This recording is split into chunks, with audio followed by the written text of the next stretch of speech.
नमस्कार दोस्तों, आप सभी का अपने YouTube चैनल आशा स्टडी पॉइंट पर स्वागत है। जैसा कि आप सभी जानते हैं, आज 14 सितंबर है और हिंदी दिवस है। तो आप सभी को हिंदी दिवस की शुभकामनाएं।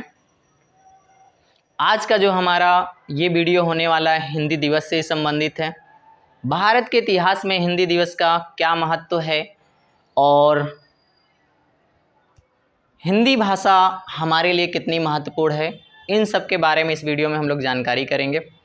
यहाँ से भी प्रश्न आपको देखने को मिलता है। एक जानकारी के तौर पर तो ये वीडियो महत्वपूर्ण होता ही है, इसके साथ साथ में यहाँ से क्या प्रश्न हमारी प्रतियोगी परीक्षा में बन सकते हैं, इसको भी हम लोग चर्चा करेंगे। तो चलिए शुरुआत करते हैं इस वीडियो की। वर्ष 1918 में महात्मा गांधी जी ने हिंदी साहित्य सम्मेलन में हिंदी भाषा को राजभाषा बनाने को कहा था और जनमानस की भाषा भी कहा था। तो शुरुआत के बारे में दोस्तों बात करें तो हिंदी भाषा के जो क्षेत्र का विस्तार है वो स्वतंत्रता से पहले का रहा है।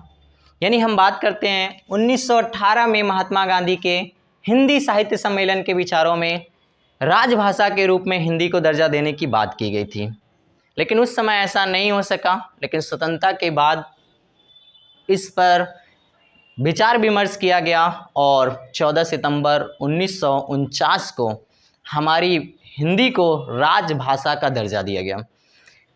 आगे देखते हैं दोस्तों, वर्ष 1949 में स्वतंत्र भारत की राजभाषा के प्रश्न पर 14 सितंबर 1949 को विचार विमर्श के बाद यह निर्णय लिया गया, इसे भारतीय संविधान के भाग 17 और अनुच्छेद 343 फर्स्ट में दर्जा दिया गया और संघ की राजभाषा हिंदी और लिपि देवनागरी बनी।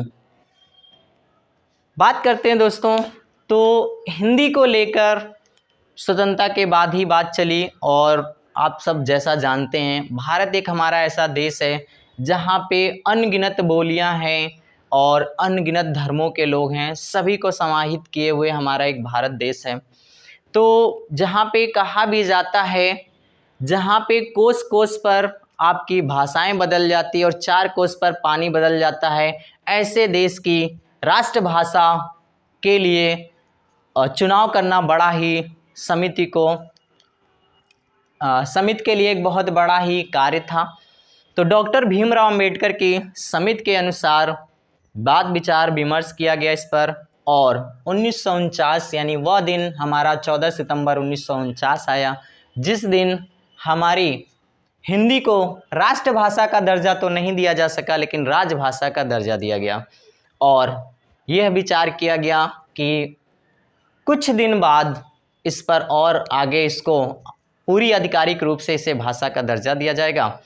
और जो जैसा कि आप सब जानते हैं, हमारे हिंदी भाषी लोगों का कहना था कि भारत की राष्ट्रभाषा जो होनी चाहिए वो हिंदी होनी चाहिए, लेकिन भारत में गैर हिंदी भाषी भी लोग थे और अलग अलग क्षेत्रों में बोली जाने वाली भाषाओं को लेकर आपस में लोगों में एक प्रकार से हम कह सकते हैं भाषा को लेकर बहुत सारे ऐसे सुझाव आए। तो उस समय जो हमारे समिति थी उन्होंने एक नियम बनाया और आधिकारिक तौर पर जो हिंदी को राष्ट्रभाषा ना देकर क्या राज्यभाषा बनाई गई। तो इस बात को भी ध्यान दीजिएगा दोस्तों, जो हमारी हिंदी है वो राजभाषा है, राष्ट्रभाषा नहीं। यानी भारत की अभी तक कोई राष्ट्रभाषा नहीं बन पाई है। आगे चलकर दूसरी भाषा के रूप में अंग्रेजी को भी मान्यता दी गई, क्योंकि गैर हिंदी भाषी जो लोग थे वो लोग अंग्रेजी को चाहते थे या क्षेत्रीय भाषी के लोग वहाँ की भाषा को चाहते थे। लेकिन अभी हम बात करते हैं तो भारत में 2 भाषाएं हैं आपकी जो राजभाषा के रूप में कार्य करती है, तो वो हिंदी और अंग्रेजी है। तो आइए नेक्स्ट बिंदु पे बात करते हैं। 14 सितंबर 1949 को संविधान सभा ने यह निर्णय लिया कि हिंदी केंद्र सरकार की आधिकारिक भाषा होगी, क्योंकि भारत में अधिकतर क्षेत्रों में ज़्यादातर हिंदी भाषा बोली जाती है। हिंदी को प्रत्येक क्षेत्र में प्रसारित करने के लिए वर्ष 1953 से पूरे भारत में हिंदी को प्रत्येक हिंदी पूरे भारत में 14 सितंबर को प्रतिवर्ष हिंदी दिवस के रूप में मनाया जाता है। ये है दोस्तों हिंदी दिवस की पृष्ठभूमि भारत के इतिहास में।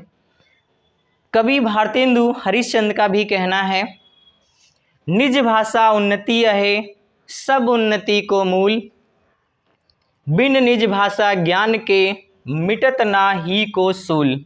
तो दोस्तों ये है हमारी हिंदी भाषा का अपने भारत में महत्व। फिर से आप सभी को हिंदी दिवस की हार्दिक शुभकामनाएं। फिर मिलते हैं नेक्स्ट वीडियो में। धन्यवाद।